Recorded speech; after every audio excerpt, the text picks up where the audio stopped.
Assalamualaikum warahmatullahi wabarakatuh. Perkenalkan kami dari kelompok 2 yang beranggotakan Arif Rahman Setiawan, Arsi Maulida, Aska Gias Rahman, Dia Aulia Rajmi, Rizka Nurhaini, dan Vivia Naurana Diva. Di sini kami akan mempresentasikan tentang peradaban. Pengertian peradaban. Peradaban adalah perkembangan kebudayaan yang telah mencapai tingkat tertentu yang diperoleh manusia pendukungnya. Pengertian peradaban yang lebih luas, peradaban adalah kumpulan sebuah identitas terluas dari seluruh hasil budidaya manusia yang mencakup seluruh aspek kehidupan manusia, baik fisik maupun non-fisik. Pengertian menurut para ahli. Yang pertama, menurut KBBI, peradaban adalah kemajuan yang menyangkut sopan santun, budi bahasa, dan kebudayaan suatu bangsa.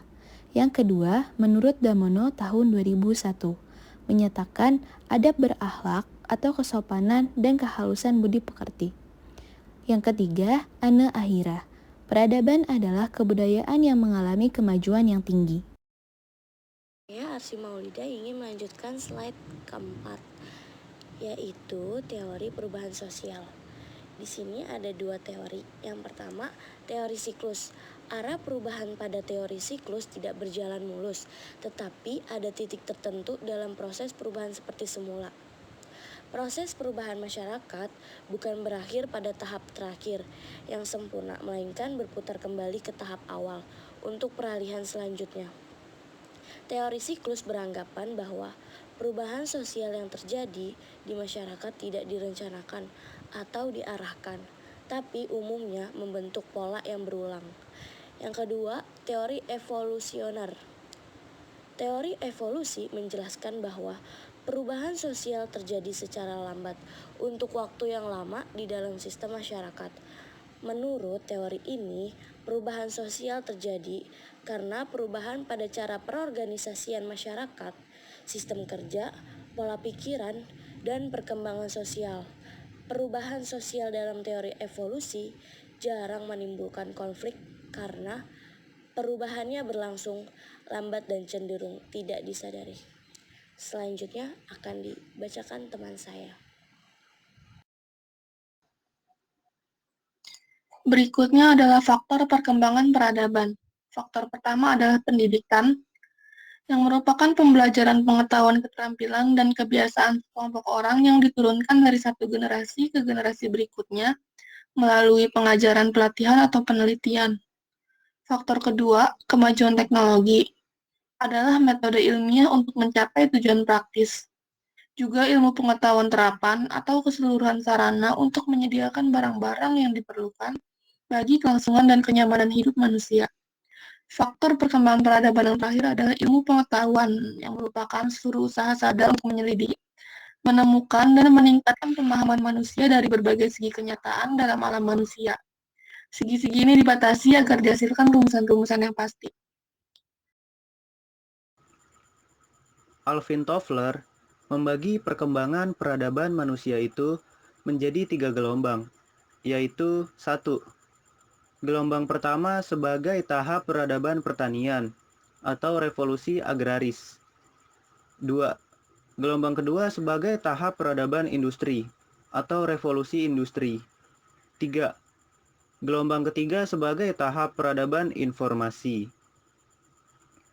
Dalam sebuah peradaban, pasti tidak akan dilepaskan dari 3 faktor yang menjadi tonggak berdirinya sebuah peradaban. Ketiga faktor tersebut adalah sistem pemerintahan, sistem ekonomi, dan iptek atau ilmu pengetahuan dan teknologi. Selanjutnya adalah wujud peradaban moral. Yang pertama, nilai-nilai dalam masyarakat dalam hubungannya dengan kesusilaan. Yang kedua, norma adalah aturan, ukuran, atau pedoman yang dipergunakan dalam menentukan sesuatu benar atau salah dan baik atau buruk. 3. Etika adalah nilai-nilai dan norma moral tentang apa yang baik dan buruk yang menjadi pegangan dalam mengatur tingkah laku manusia. Bisa juga diartikan sebagai etiket atau sopan santun. Yang keempat, estetika adalah berhubungan dengan segala sesuatu yang tercakup dalam keindahan, mencakup kesatuan, keselarasan, dan kebalikan. Modernisasi diartikan sebagai perubahan-perubahan masyarakat yang bergerak dari keadaan yang tradisional atau dari masyarakat pramodern menuju kepada suatu masyarakat yang modern. Pengertian modernisasi berdasarkan pendapat para ahli adalah sebagai berikut. Yang pertama, menurut Wijoyo Nitisastro mengatakan bahwa modernisasi adalah suatu transformasi total dari kehidupan bersama yang tradisional atau pramodern dalam arti teknologi serta organisasi sosial ke arah pola-pola ekonomis dan politis. Yang kedua, menurut Surjono Sukanto dalam buku Sosiologi Suatu Pengantar mengatakan bahwa modernisasi adalah suatu bentuk dari perubahan sosial yang terarah yang didasarkan pada suatu perencanaan yang biasanya dinamakan social planning.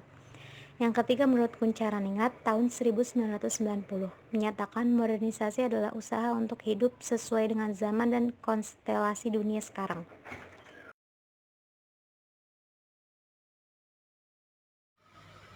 Syarat modernisasi. Surjono Sukanto mengemukakan bahwa sebuah modernisasi memiliki syarat-syarat tertentu. Yang pertama, cara berpikir yang ilmiah yang berlembaga dalam kelas penguasa ataupun masyarakat. Yang kedua, sistem administrasi negara yang baik yang benar-benar mewujudkan birokrasi. Yang ketiga, adanya sistem pengumpulan data yang baik dan teratur yang terpusat pada suatu lembaga atau badan tertentu. Yang keempat, penciptaan iklim yang menyenangkan dan masyarakat terhadap modernisasi dengan cara penggunaan alat-alat komunikasi massa. Lalu yang kelima, tingkat organisasi yang tinggi, di mana satu pihak berarti disiplin, sedangkan di pihak lain berarti pengurangan kemerdekaan. Lalu yang keenam, sentralisasi wewenang dalam pelaksanaan perencanaan sosial. Sekian presentasi dari kelompok kami, kurang lebihnya mohon maaf. Wassalamualaikum warahmatullahi wabarakatuh.